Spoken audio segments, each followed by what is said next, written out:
Alright guys, welcome back to Budget Card Breaks. Austin here, and I just wanted to show you a quick mail day. I know I said I was going to stay away from basketball, just because the playoffs are coming up and the cards are going to get a lot hotter because there's no other sports going on really. I guess you got spring training with baseball, but uh, uh, the main focus is going to be on basketball. But I couldn't pass this up. I got this for $225. 9.5, 10 centering. This is the first year downtown was made and created, 2016. And this also kind of adds on a little bit some favoritism to my collection because I actually have three Anthony Davis Kabooms, and I have another one on the way.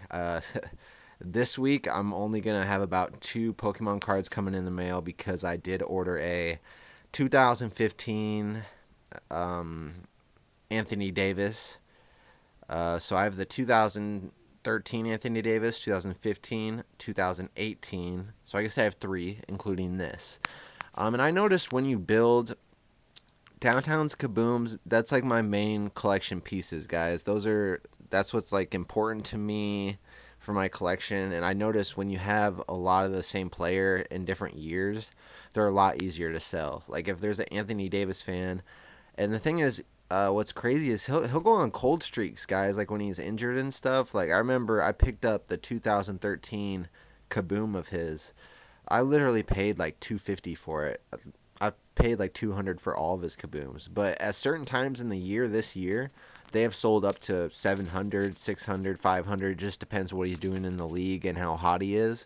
So I always just wait for downtimes like this. Like I'm telling people, give it about 3 weeks and you should start looking at John Morant cards. I'm not even joking. Like I've been wanting an autograph of John Morant for the longest, but I don't want one for $1,000. So maybe if they cut that price in half, I think that he's a great basketball player. As long as he doesn't get suspended indefinitely, I don't think they'll do that. He's too important of a player. I do think he's going to be looking at like a 50-game suspension, though. So basically like the whole next season. But we'll see what happens with that. I'll show you when my next Anthony Davis comes in. But like I said, like 80% of my Kabooms are actually at Beckett being graded right now. I actually don't think I have any Anthony Davis Kabooms on me right now. They're in grading, so. But I was excited to have this card.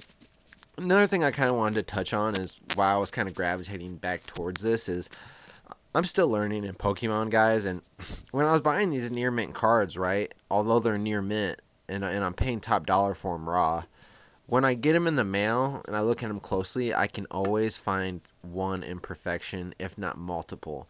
And that makes me think, well, near mint on a grading scale is a 7 or higher. So maybe when they're putting these things up, they're saying, well, it'll probably grade a 7 or an 8. You'll be blessed if you get a 9 or a 10. And I had the mindset of, maybe it's going to be hard to get a 10. If I send 10 cards in, maybe I'll get 3 or 4 10s and the rest 9s, maybe a couple 8s. And now I'm starting to question that and wonder, hey, should I just go ahead and, because I don't care about grades, guys. I really don't. I got this because, these are just the grades. The higher the grade, the easier it is to sell. This will be very easy to sell in the condition lined up with my other Anthony Davises. But with Pokemon, I feel like PSA 7s, PSA 8s, and PSA 9s are very, very, they're fine. Like, and that's how with sports, I feel like 7s are a little 7s kind of suck, but 8s, 9s, I collect. And I've always said it this way. Uh, PSA 10 card is going to cost 4 times more than a PSA 9. You get a PSA 9 card and buy 3 other PSA 9 cards of equal value and have 4 9s, or you could have 1 10. To me, I'd rather have the 4 9s. That's just me. So going forward, I really should just grade the Pokemon cards I have right now, but there's so many. And honestly, I was just doing some homework, and these Meiji stickers I opened up about 8 months ago, they've been gaining some steam, and I see these Charizard non-holographic ones. I have about 6 copies, and they're selling for about one sold for like 150 just in a slab, and like I have like 6 copies.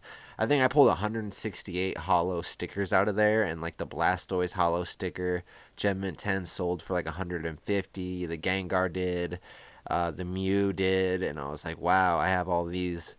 So I mean that's good news with the Pokemon, but I'm just I think it's a lot harder to get tens than I think, as you can see me saying.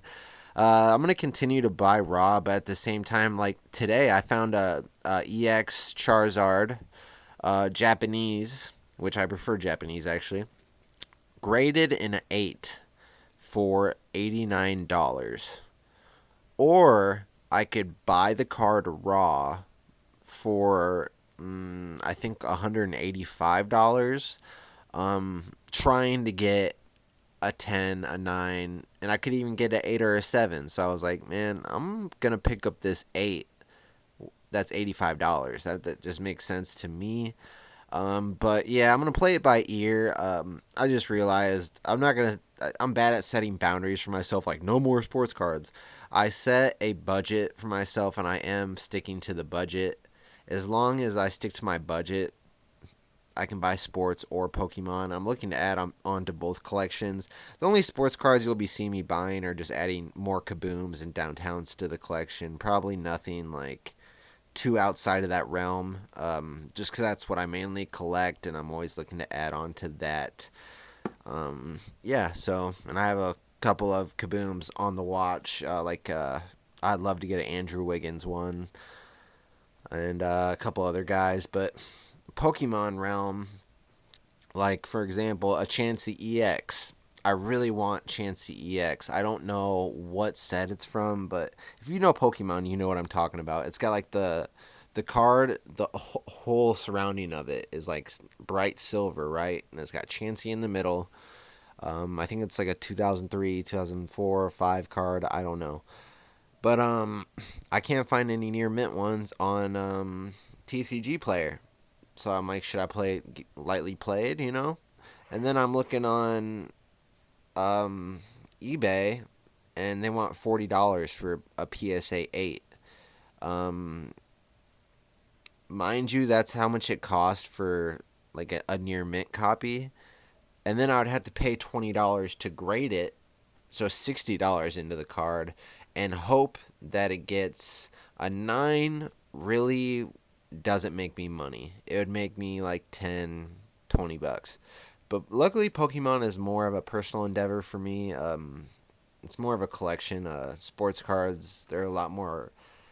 Neither are liquid because they're cards, but I feel a lot more comfortable selling these. Like, there's just so much a bigger fan base. It's just easy to sell sports cards. But anyways, the Pokemon, we're going to see how it all turns out, but I think I'm going to start buying some PSA 8s. I have no problems with 8s, and I'm starting to think when I get these near mint cards back, a near mint card to me is like, in my mind, it should be a 10. It should be flawless. There should be nothing wrong with it, and I'm not getting cards like that back. I'm getting cards with small issues that I'm like, yeah, it could get a 9, maybe even an 8. You know what I mean? And when you're paying top dollar near mint, it's like, why not just buy it in the slab so I don't have to go through the extra headache of filling each card out, submitting the cards, waiting 6 months. Maybe I should just buy it in the slab already, like this, you know? Imagine if I bought this raw, I could probably buy this raw for, well, I paid 225 raw. If someone was selling this card raw, it's because there's something wrong with it. Otherwise, they'd grade it themselves because this is a very rare. It's a case hit card, so that would be a red flag. But just saying, if you bought this card raw, you probably get it for like 100 and some bucks. Then you got to pay a $20 grading fee, and this is the highest grade you can get. You add all that together, and let's say you get an 8, 8.5. You know what I mean? So sometimes it's case by case scenario, but the point of the whole video is some cards are better to just buy already graded, less headaches, definitive value like this. And then some instances you want to grade it yourself. I'll tell you right now, buying this 9.5 feels good, but no feeling is better than buying a card raw or getting a card out of a pack raw and grading it and getting it that 9.5 or a 10. That makes it feel just a lot more worth it. I don't know how to explain it. It's just more satisfying. So there's a place for both in the hobby, but keep your eyes out, guys. That was some videos ago. I might have steered you the wrong way. I was steering myself the wrong way. That's not the case for every card. I was misunderstanding, thinking that because near mint is the highest rank, that has to be the tens. That has to be that's your best card, right? But it's not the case. It's near mint is 7. So that's just guaranteeing that this card is a 7 or better. So and sevens are good in Pokemon. They really are. They're not grading to me in Pokemon. I'll take fives, fours. To me in Pokemon, it's really about getting the cards. Like this card, this is a dream card of mine. This is obviously a fake because it's gold, but I would take this card gladly in a PSA 1. I actually looked it up because for some reason PSA 1 sometimes they go for higher than PSA 2s because some weird collectors like to collect PSA 1s for some reason. But you can get one for like $600, so I might end up doing that. Versus buying a ripped up card and sending it to be graded. It's just a lot of extra work, but you guys get my main point. But let me know what you guys think about this. And basically, let's say if you guys had 4 Anthony Davis kabooms of different years, all in good grades, like 9.5s, and a couple years of downtowns, would you guys sell that in a lot, like an Anthony Davis lot? And if I did sell it a lot, it would be expensive. Probably we're talking between 5 and 8,000, just with card value. Or do you think that kind of value or that price would turn people off, and I should sell individually? That's something that will be answered in the future, obviously. But comment down below if you have any opinions on it. Any expert sellers. Oh yeah, and I did officially sign up for my first show. It's happening April 17th. I'm setting up down at the Marriott in Cedar Rapids. I have 2 tables. I paid $45. I'm going to be set up. I'm going to have hundreds of slabs. Primarily modern basketball, but I'm also going to bring some Marvel. I'm going to bring some Pokemon. I'm going to bring $1 boxes, $3 boxes, $5 boxes, $10 boxes, and I got a $15 box of slabbies. And then we've got a lot of cheap slabs for sale of great players. Like I got a bunch of LeBron James slabs, Tom Brady slabs, guys like that I got in the $20 price range. So those should be able to sell pretty easily. Keep in mind it's my first show, so I don't really know how it goes. But I've talked to some experts in the show areas. And even guys that frequent our area in the show, just like, everywhere has different economic situations. And I found that cards like these with big price tags on them, this isn't really a big price tag. I'd probably sell it at the show. If I put it for like 300, it would sell. But if you put up, the guy I was talking to, he had a table. I thought he had the best table in the whole place. I took a picture of it. He did not sell one card. You know why? Because his cheapest card was like $800.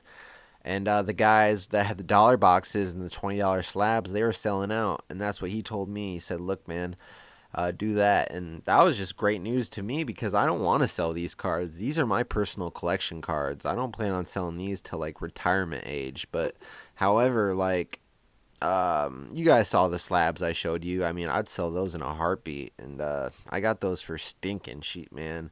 The junk slab era is here. You are able to get plenty of slabs that cost less than it would be to actually slab the card up. So people are taking losses. Anyways, this video is dragging on.